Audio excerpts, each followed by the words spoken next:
particularité de la production laitière, c'est la main-d'œuvre. C'est pour ça que la FNPL a travaillé pour répondre demain à la problématique des producteurs de lait.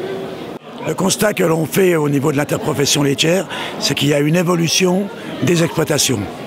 Alors il y a plusieurs façons de voir l'avenir.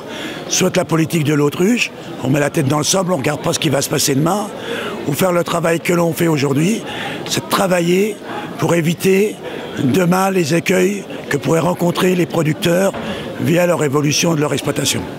Sur ce sujet, il y a une vraie complémentarité entre l'interprofession laitière, drivée par la FNPL, et l'IDEL. En 2000, il y avait 3% des producteurs de lait qui avaient un salarié sur leur exploitation. Aujourd'hui, on est entre un exploitant sur 4 ou un exploitant sur 5. Donc il faut communiquer sur ce sujet-là, il faut y travailler et on profite d'événements importants comme le SPACE à Rennes pour organiser des conférences avec comme public visé des chefs d'exploitation, des jeunes qui sont dans les écoles et tout le public qui peut être concerné par ce travail de demain. Il y a deux enjeux. Le premier, c'est qu'un producteur de lait, chef d'exploitation, n'est pas forcément un manager. Donc il y a un travail de formation et il faut le reconnaître, moi qui suis producteur de lait, manager des hommes c'est aussi un autre métier. C'est le premier écueil. Et le deuxième, c'est de trouver de la main-d'œuvre compétente et de la main-d'œuvre qui soit passionnée. Une des contraintes, c'est les écarts entre deux traites.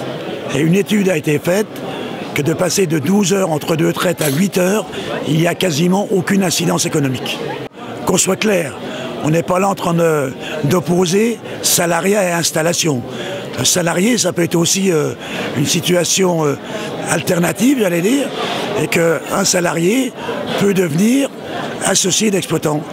Et si le courant passe entre le producteur et le salarié, ben souvent, c'est comme quand vous prenez un stagiaire, il reste souvent sur l'exploitation. Toute cette partie évolution des structures qu'on observe au sein du CNIEL sur qu'est-ce qu'a produit le passé et quelles sont les perspectives sur l'avenir, c'est très important pour savoir vers quel modèle laitier on va. Nous, à la FNPL, on est convaincus que le modèle laitier qu'attendent les consommateurs, c'est d'abord un modèle d'exploitation familiale transmissible. Si on n'installe pas suffisamment de jeunes ou si les fermes ne sont pas reprises, évidemment, on va changer de ferme. On va aller vers des fermes de 1000 vaches. Et ça, le consommateur n'en veut pas. Créer de la valeur avec des choses que le consommateur ne veut pas, ce n'est pas possible.